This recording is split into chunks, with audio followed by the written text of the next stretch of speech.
की शिक्षकांसंदर्भात नेहमी शिक्षक उपोषण करतायत, आंदोलन करतायत. त्यामध्ये जुनी पेन्शनचा एक मुद्दा आहे आणि दुसरा आहे विना अनुदानित शाळा. आता मी सुद्धा माझं उदाहरण, मी ज्या शाळेमध्ये शिकलोय ती देखील विना अनुदानित शाळा आहे.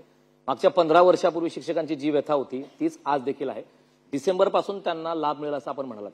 नेमक्या यावरती सरकारच्या आगामी काळात काय पावलं? गोष्ट अशी आहे की ज्याला दिलं जातं तो आपल्याला काय मिळालं हे कधीच सांगत नाही आणि काय पाहिजे ते सांगतात. महाराष्ट्रामध्ये 20-20 वर्ष विना वेतन काम करणारे शिक्षक होते. या सगळ्यांना त्यांची मागणी होती 200 कोटीची. मी सगळ्याच्या सगळ्या शाळा शोधून काढल्या की ज्या ठिकाणी अशा तऱ्हेचे शिक्षक काम करतात आणि 1100 कोटीचं पॅकेज त्यांना दिलं. पहिल्या टप्प्यामध्ये सगळ्यांना आणलं. जे दुसऱ्या टप्प्यावर होते त्यांना त्याच्या पुढचा टप्पा दिला, त्याच्या पुढचा टप्पा दिला आणि ह्या वेळेला सुद्धा त्याचा पुढचा टप्पा आपण देतोय. मुळात जे लोक कधी एंटायटल नव्हते त्यांना आपण सिस्टममध्ये आणलं आणि म्हणून आपण मागताना काय दिलं हे सुद्धा लोकांना सांगितलं पाहिजे, नाहीतर लोकांना त्याचा विसर पडतो. जे शिक्षक सेवक आहेत 5,000 रुपयावर काम करत होते, 7,500 रुपयावर काम करत होते, आज त्यांना 18 आणि 20,000 रुपये स्टायपेंड मिळतं. हा बदल घडतोय. जिथं लायब्ररियनला पगार 1,500 रुपये होता आता 20,000 मिळतो. एवढंच नाही तर स्कॉलरशिप 500 रुपये मिळायची, मी आल्याबरोबर ती 5,000 आणि 7,500 केली. मुलांना सुद्धा प्रोत्साहन मिळालं पाहिजे. 500 रुपये 1,000 रुपयामध्ये मुलांना काय प्रोत्साहन मिळणार? म्हणून बघा, मुलांना पूर्वी फक्त बॅकवर्ड क्लासच्या मुलांना ड्रेस दिले जायचे किंवा दारिद्र्यरेषेखालच्या. आता आपण प्रत्येक मुलाला देतो. मूल हे मूल असतं, त्याला वाटतं माझ्या शेजाऱ्याला ड्रेस मिळाला मला का नाही. आम्ही हे डिफरन्स काढून टाकला. प्रत्येकाला आम्ही ड्रेस देतो. एवढंच नाही तर मी कोकणातून येतो तरी मी अनेक मुलांना अनवाणी पायाने शाळेत येताना बघितलेलं आहे. सगळ्या मुलांना शूज आणि सॉक्स देण्याची व्यवस्था केली. बदल अगणित होत आहेत. आता तर आम्ही मिड डे मीलला फक्त त्यांना खिचडी खायला मिळायची, आता आपण त्यांना सुरुवातीला सॅलड देणार आहे, त्यानंतर बिर्याणी देणार आहे, त्याच्यानंतर स्वीट डिश देणार आहे. मुलांच्या बद्दल काळजी घेतली. आपण विद्यार्थ्यांच्या जे आता आपल्या संवादातून 2 प्रश्न निर्माण झाले त्यामध्ये एक शूज आपण त्यांना पुरवठा करणार. मात्र याआधी एक गणवेश संकल्पना आपण राबवत आहात, ही खरंच कौतुकास्पद उपक्रम आहे. मात्र अद्यापही असे अनेक विद्यार्थी आहेत जिथपर्यंत ते गणवेशाविना आहेत. उद्या 15 ऑगस्ट आहे, स्वातंत्र्य दिवस साजरा होणार आहे, मात्र त्या ठिकाणी अद्याप देखील गणवेश पोहोचलेला नाही. एक गोष्ट अशी आहे की एक राज्य एक गणवेश ही संकल्पना अस्तित्वात येत असताना आम्ही पूर्वी शाळांना पैसे पाठवायचो आणि ते सुद्धा सप्टेंबर महिन्यातच खर्च व्हायचे. कोणी म्हणतं की 15 ऑगस्ट वगैरे, असं बिलकुल नाही. त्यांना ती पॉवर मिळत होती खरेदी करण्याची. पॉवर गेल्याचं दुःख असतंच, परंतु प्रत्येकाकडे गणवेश असतो गेल्या वर्षीचा आणि युजली ऑगस्ट सप्टेंबरमध्ये मिळत असतो. परंतु मी अशी काळजी घेण्याचा प्रयत्न केला की ऑगस्ट जुलै, कारण 30 जूनला आपल्याकडे विदर्भात शाळा सुरू होतात, 15 जूनला त्याच्यानंतर शिवायला टाकले जातात. 15 ऑगस्टच्या पूर्वी त्यांना मिळावे अशी अपेक्षा होती आणि तसंच प्लॅनिंग केलं होतं. कारण यावेळचे गणवेश हे महिला शिवणार आहेत. पहिल्यांदाच हजारो महिलांना, कदाचित ती संख्या लाखामध्ये जाईल, गणवेश शिकवण्याचं काम मिळालेलं आहे.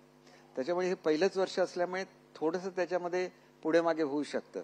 परंतु आपल्या गणवेशातून आपल्या एका भगिनीला किंवा आपल्या एका मातेला काम मिळतंय ही कल्पना सुद्धा विद्यार्थ्यांना सुखावून नेणारी आहे. आम्हाला कल्पना नसते, कारण आम्ही फर्स्ट टाइम हा इनिशिएटिव्ह घेतला की महिलांकडून शिवून घ्यायचं. पुढच्या वेळेला तुम्ही बघाल की शाळा ज्या दिवशी सुरू होईल, आता आमची पद्धत काय की शाळा ज्या दिवशी सुरू होईल त्यावेळेला आम्ही त्यांना पुस्तकं देतो. तसंच पुढच्या वर्षी ज्यावेळेला शाळा सुरू होईल त्याच्या हातामध्ये गणवेश असणार, अशी आम्ही व्यवस्था करतोय. शेवटी ज्यावेळेला आपण अनेक गोष्टी नव्याने करत असतो त्यावेळेला कुठल्या त्रुटीस्वार राहतात. आपण म्हणले महिला आर्थिक विकास महामंडळाला हे काम दिलंय, परंतु हे लाखो कपडे शिवण्याचं काम आहे. त्यांना सुद्धा अनुभव असा कधीच आलेला नव्हता, पण ते सुद्धा महिला खूप खुश आहेत. थोडंफार पुढे मागे झालं तर आम्ही निश्चितपणे दिलगीर आहोत, परंतु ही सिस्टम आम्ही बसवतोय हे महत्वाचं आहे. आणि दुसरी गोष्ट अशी आहे की पूर्वी जे गणवेश दिले जायचे हे सिंथेटिक क्लॉथचे असायचे, त्यामध्ये कमी दर्जाचे असायचे. आता आपण कॉटन मिश्रित गणवेश देतोय जे अत्यंत दर्जेदार असणार आहेत आणि स्काउट गाईडशी अनुकूल असल्यामुळे मुलांना वेगळा स्काउटचा ड्रेस विकत घ्यायला लागणार नाही. त्याच्यावर आम्ही स्काउट कॅप देतोय, स्कार्फ देतोय. अनेक गोष्टी नव्याने होत आहेत. नव्याने होत असताना काही अडचणी येतात, कारण आम्हाला सुद्धा हे सगळं नवीनच आहे. महिलांचं एम्पॉवरमेंट हे सुद्धा तेवढंच महत्वाचं आहे. त्याच्यामुळे मला वाटतं की थोडंफार अनेक जिल्ह्यांमध्ये पोहोचलेत. ज्या जिल्ह्यांमध्ये पोहोचलेले नव्हते त्यांना येत्या 15 दिवसामध्ये सर्व जिल्हे कव्हर करण्याच्या संदर्भात या माध्यमातून देखील रोजगार निर्मिती एका प्रकारे होते असं आपलं म्हणणं आहे. 100% होतं, महत्वाचं आहे. मात्र या व्यतिरिक्त शालेय पोषण आहार एक महत्वाचा मुद्दा आहे, ज्यातून विद्यार्थ्यांना पौष्टिक आहार मिळावा असा त्याचा मुख्य उद्देश आहे. मात्र हल्ली आपण काही घटना ऐकलेल्या आहेत. खिचडीमध्ये उंदीर आढळला, आळ्या आढळल्या, अशा प्रकारचे प्रकार समोर येत आहेत. विद्यार्थ्यांच्या जीवाशी हा खेळण्याचा प्रकार आहे हा निष्काळजीपणा आहे आणि त्यातच आता अशा प्रकारे आगामी काळात अशा प्रकारच्या काही घटना होऊ नये हे प्रकार रोखण्यासाठी नेमकी सरकारच्या वतीनं काय पावले असणार? एक मला आपल्याला गोष्ट सांगायची बघा, आपण असं म्हणताय परंतु प्रत्यक्षात असं कुठेही आढळून आलेलं नाहीये. बऱ्याच वेळेला काय होतं की कोणी एखादं टाकलेलं अन्न असेल आणि त्याच्यामध्ये कुठेतरी असं आढळलं, अदरवाईज आम्ही त्यांच्यावर लगेच ऍक्शन घेत असतो, कारण याचं रेग्युलर चेकिंग होत असतं. याची एक सिस्टम आहे, याच्यामध्ये सुद्धा काही होऊ शकतं, पण असं कधी घडलं तर त्याच्यावर ताबडतोब ऍक्शन घेतली जाते, कोणालाही स्पेअर केलं जात नाही. आणि आम्ही आता मुळातच ह्याचा दर्जा वाढवतो. बघा, त्या स्वयंपाक करणाऱ्या महिलांचा सुद्धा पगार मी 1,000 रुपयाने वाढवला आता, आणि वाढवतोय त्यांचा पगार. परंतु आता आपण त्यांना 3 वेगवेगळे पदार्थ देतो, कारण नुसतीच खिचडी काय खात राहणार मुलं, तर त्यांना रोज वेगळा मेनू आणि 3 कोर्स मील आपण त्यांना देतोय.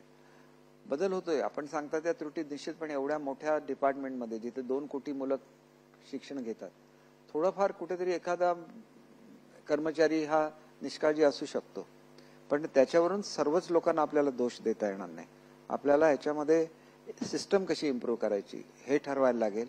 आणि आम्ही आता सर्वांना ट्रेनिंग देतोय, जेणेकरून आता आपण मोठ्या प्रमाणात एक मोहीम काढलेली आहे आणि कदाचित आम्हाला लवकरच त्याची दिल्लीवरून हे प्राप्त होईल की आम्ही आधुनिक स्वयंपाकघरं देतोय की ज्याच्यामध्ये झुरळ येणार नाही, ज्याच्यामध्ये उंदरांचा प्रादुर्भाव होणार नाही. आणि चांगल्या संस्था ज्या सेंट्रल किचन चालवत आहेत त्यांना सुद्धा आम्ही प्रोत्साहन देतोय. आणि म्हणून एक गोष्ट लक्षात घेतली पाहिजे की जे व्हेजिटेरियन आहेत त्यांना प्युअर व्हेज जेवण दिलं जातं, जे नॉनव्हेज खाणारी मुलं आहेत त्यांना अंडसुद्धा दिलं जातं. म्हणजे हा बदल कधी शालेय शिक्षणामध्ये कोणी विचार केला नव्हता की त्या मुलाला त्या एक अंड जरी असेल तरी तो मुलगा आनंदी होतो.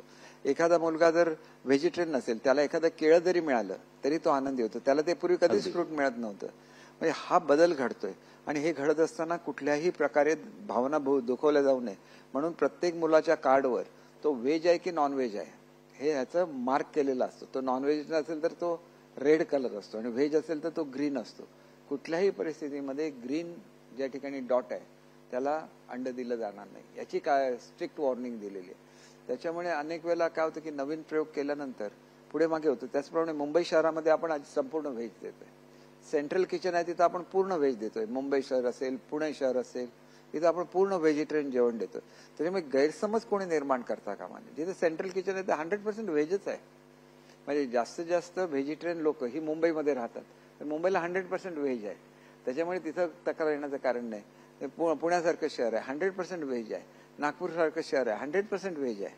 म्हणजे हे आपण काळजी घेतलेली आहे की ह्याच्यामध्ये कुठलंही मुलांना सुद्धा पौष्टिक खायला मिळालं पाहिजे. करोनाच्या काळात आपल्याला माहिती आहे की सगळ्यात जास्त अगदी व्हेजिटेरियन लोक सुद्धा अंडी खायला का लागले, त्याच्या एवढे प्रोटीन्स कशातच नसतात. म्हणजे ही वस्तुस्थिती आहे. अर्थात ह्याच्यावर वादविवाद होऊ शकतो, त्याच्याबद्दल मला काय बोलायचं नाही, पण मुलांना जे हवं ते तर त्यांना खायला दिलं पाहिजे. आजपर्यंत कुठल्या शिक्षण मंत्र्यांनी ही काळजी घेतली नसती, तेवढी मी घेण्याचा प्रयत्न करतो. कारण आपल्या घरातलं मूल, समजा माझा नातू शाळेत जात असेल तर त्याला ज्या सुविधा मिळाल्या त्या सर्वसामान्य मुलाला सुद्धा मिळाल्या पाहिजे, अशा भावनेतून मी काम करतो.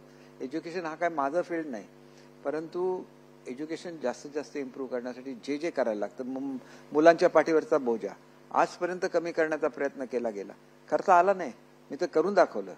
60% बोजा कमी केला. त्याच्यासाठी स्पेशल पुस्तकांची निर्मिती केली, पुस्तकामध्ये वहीची पानं दिली, त्याचे 4 भाग केले, जेणेकरून फक्त एक एवढं छोटं पुस्तक म्हणजे कॉलेज बुक साईजचं, आणि ते घ्यायचं, आपला डबा घ्यायचा, बाटली घ्यायची आणि शाळेत जायचं, एवढं सुटसुटीत केलेलं आहे. काही एवढ्या मोठ्या रिफॉर्म्स करत असताना त्याला अनेक वर्ष द्यायला लागतात. मला तर 2-2.5 वर्ष मी शिक्षण मंत्री होऊन गेलो. परंतु एक सांगतो की पुढची पिढी आपल्याला घडवायची आहे. आणि म्हणून आपल्यासारखे चॅनल्स, म्हणजे मी उदाहरण देतो, आपले मालक हे स्वतः एक उद्योजक आहेत, बरोबर आहे ना, पण त्यांनी लोकांचं एक प्रबोधन व्हावं म्हणून या चॅनलची निर्मिती केली. तसंच मी सुद्धा एका चांगल्या इंडस्ट्रियल फॅमिलीमधून आलो. आपलं काहीतरी कॉन्ट्रीब्युशन मुलांसाठी, पुढच्या पिढीसाठी झालं पाहिजे म्हणून मी अनेक गोष्टी केल्या, करतोय. आणि या वर्षामध्ये आपल्याला आढळून येईल की पूर्ण अगदी मुलांना ज्यांना संगीताची आवड आहे संगीत मिळेल, ज्यांना ड्रामाची आवड आहे ड्रामा शिकायला मिळेल, त्याच्यासाठी सेलिब्रिटी स्कूल म्हणून आम्ही काढलेला आहे. मुख्यमंत्री माझी शाळा सुंदर शाळा चालू आहे. महावाचन उत्सव जो अतिशय आमचा ॲम्बिशियस प्रोजेक्ट आहे की मुलं नुसती टीव्ही हे बघत राहतात, मोबाईल, त्यांना वाचनाची आवड लावली तर आपला देश कुठल्या कुठे जाईल. अनेक सायंटिस्ट आपल्या देशामध्ये निर्माण होतील, नोबेल लॉरेट्स निर्माण होतील. ते महावाचन उत्सव स्वतः अमिताभ बच्चन त्याचे ब्रँड अँबॅसेडर आहेत. म्हणजे आपण विचार करा की हे कधी घडत नव्हतं. मी बोलणं आणि अमिताभ बच्चनने बोलणं ह्याच्यामध्ये जमीन आसमानाचा फरक आहे. आणि आपल्याला 3 वर्ल्ड रेकॉर्ड हे आपल्या नावावर आहेत गिनीज बुक ऑफ वर्ल्ड रेकॉर्डमध्ये शिक्षण खात्याच्या. तर हे सगळं घडतं आणि ही महाराष्ट्राची ताकद आहे. ही येणारी मुलं ही महाराष्ट्राची ताकद आहे आणि ते भवितव्य घडवतील आणि त्याच्यामध्ये आपला खारीचा वाटा असू शकला तर ते आपलं भाग्य आहे. आपण जे उपक्रम सांगितलात शाळेमध्ये म्हणजे दप्तराचं ओझं कमी करणं विद्यार्थ्यांसाठी हे कौतुकास्पद आहे, आवश्यक आहे. मात्र या व्यतिरिक्त थोडासा एक गंभीर प्रश्न नेहमी निर्माण होतो, सरकारी शाळांचा प्रश्न. सरकारी शाळांचा टक्का घसरतोय. कारण असं झालंय का की शाळेमध्ये ऍडमिशन घेत असताना विद्यार्थी असतील, पालक असतील, यांची ओढ खाजगी शाळा आणि इंग्रजी शाळेकडे जास्त आहे का? काही ज्याला पर्यायच नाही तोच सरकारी शाळेमध्ये जाते अशी परिस्थिती होते आणि त्यामुळे सरकारी शाळांचा टक्का घसरतोय. ही गंभीर बाब आहे. यासाठी आगामी काळात नेमकं आपण काय पावले उचलणार? यावर्षी आपण असं केलं की आपण 4500 इंग्लिश मिडियमचे टीचर्स घेतलेले आहेत. त्याच्यामुळे सेमी इंग्लिश हे आता आपण ते रिसोर्स पर्सन म्हणून काम करतील आणि इंग्रजी, सायन्स आणि मॅथमॅटिक्स हे 3 विषय इंग्रजीमध्ये असतील, उर्वरित सगळे मराठी भाषेमध्ये असतील. पण ह्याच्याचबरोबर मला महाराष्ट्रातल्या सगळ्या मुलांना सांगायचं आहे की इंग्रजी ही जगाची भाषा नाही. इंग्रजी ही इंटरनॅशनल कम्युनिकेशन लँग्वेज आहे. प्रत्येक देशाला स्वतःची भाषा असते आणि त्या देशातले 95 ते 98% लोक फक्त तिथली भाषा शिकतात आणि त्यांना कळते. मी आता जर्मनीमध्ये मुलं पाठवणार आहे, पण त्यांना मला अगोदर जर्मन भाषा शिकवायला लागेल. म्हणून पुढच्या काळामध्ये आपला सर्वात तरुण देश आहे आणि आपण जगाची सेवा करणार. तर जगातल्या प्रमुख भाषा जसं जर्मन आहे, जसं स्पॅनिश आहे, रशियन आहे, जॅपनीज आहे, सगळ्या भाषा आपल्याला शिकायला लागतील तरच आपण जगाला सेवा देऊ शकतो. आणि ती व्यवस्था आम्ही आता स्कूल एज्युकेशन पासून करतोय. सॉरी, आपण आता अडॅप्ट स्कूल नावाची स्कीम काढली. लोक कशावरही टीका करत असतात. शिक्षकांचा काय संबंध होता अडॅप्ट स्कूलशी? कारण आम्ही काय खाजगी मॅनेजमेंट करणार नव्हतो, फक्त शाळेची परिस्थिती सुधारणार होतो. तरी पण गैरसमज निर्माण केले गेले शिक्षक संघटनांमध्ये. सगळ्यांना मला समजावून सांगायला लागलं. त्याच्यामध्ये एवढी बदनामी झाली त्या योजनेची की अजून ते आमची योजना सुरू होऊ शकली नाही. आम्ही जर दर्जेदार स्कूल निर्माण करू शकलो अडॅप्ट स्कूल स्कीम खाली, आपोआप मुलं आमच्याकडेच यायला लागणार.